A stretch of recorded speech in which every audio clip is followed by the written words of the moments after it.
signs today that the metro Atlanta housing market is starting to cool down.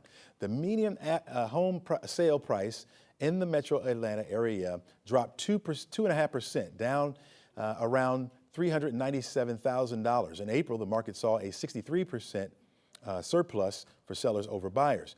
And a household now needs an annual income at least $120,000 to comfortably afford the median price of a home. All this doesn't mean it's getting any easier for many families. High mortgage rates and in the income gaps are keeping the buyer's market just out of reach for many. All right, let's talk about it a little bit more. Wayne Hyatt joins us now. He is the president of the Greater Atlanta Home Builders Association. Wayne, welcome to the show. Thank you. All right, glad you're here, man. Are you seeing a slowdown when it comes to new construction starting in our area? We haven't seen a slowdown on new starts, dramatic slowdown on new starts. What we have seen is a continued lack of supply, inventory, and really just trying to get the municipalities to shorten their process to bring more lots to the market. All right, so you're not seeing a slowdown as far as the new builds, but the inventory of what already exists. Is that what you're saying? Well, what we have is the couple of factors. One, interest rates are just high sixes, and that takes a lot of folks out of the market. Different segments of the market are affected differently. Custom home buyers are not as affected as, say, first-time home buyers because they're trying to qualify and things of that nature. So as far as what we're seeing, it's primarily interest rate driven demand, and the fact that there's just not a lot of new stuff for somebody to come and look and say, hey, I'm interested in that because my old house doesn't have that and I want that. So those are some of the factors that we see. Gotcha. What are the incentives out there or any kind of benefits for people to buy right now? The primary benefits, come in a couple of different forms. One, for the first-time home buyers, they're interested in an interest rate buy down of some description, be it temporary or permanent. The newer home buyers who are custom home buyers and or 55 plus categories, they're getting a lot of upgrades at reduced prices, and so that's obviously attractive. Gotcha. Is the balance between supply and demand tipping toward the buyers, or only those who can truly afford those interest rates right now?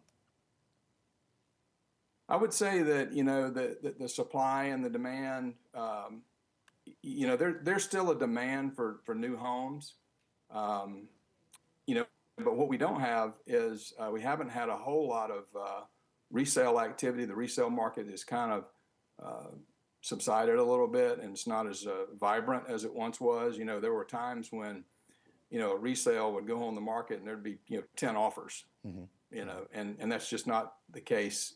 Although it is in some areas it happens, and I'm not saying it couldn't happen, but it's just not as prevalent as it was 3 years ago. What's some of those areas that you're seeing that in? Do you know? Really, we're seeing that in some in-town people moving in town. And by in town I'm talking about kind of the 5-county metro area.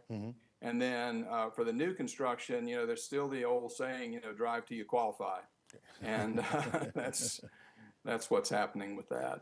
Is still benefits out there for first-time home buyers? I know you were talking about the incentives for people who may have a home and then they're not getting the amenities that they may want that their home doesn't have. But what about first-time home buyers?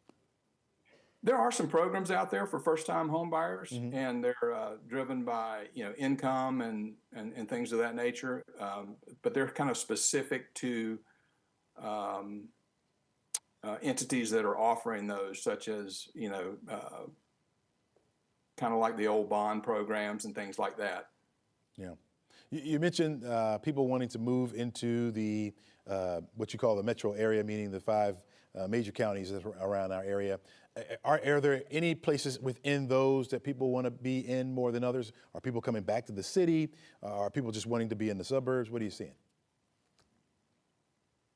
Well, we've really seen a lot of, in certain pockets, for instance, you know, uh, uh, if you can find an older home in, in a desirable area that you feel like you can renovate or whatever, then, that sort of market is a little bit, is a little bit hot right now, Yeah. because people are looking for a value, and they could find a 3-2 ranch that maybe was built in 1960, and all of a sudden say, well, you know what, I think we can make that work. Yeah. We can add this, add that. So that's a market. There's another, other markets. Some of the municipalities within that 5-county area are doing some incentives for builders and developers to come in, and they're erasing lot lines and things of that nature. Gwinnett in particular comes to mind. Yeah. All right. Wayne Hyatt, thanks so much for joining us. Thanks for your insight this morning. Appreciate you.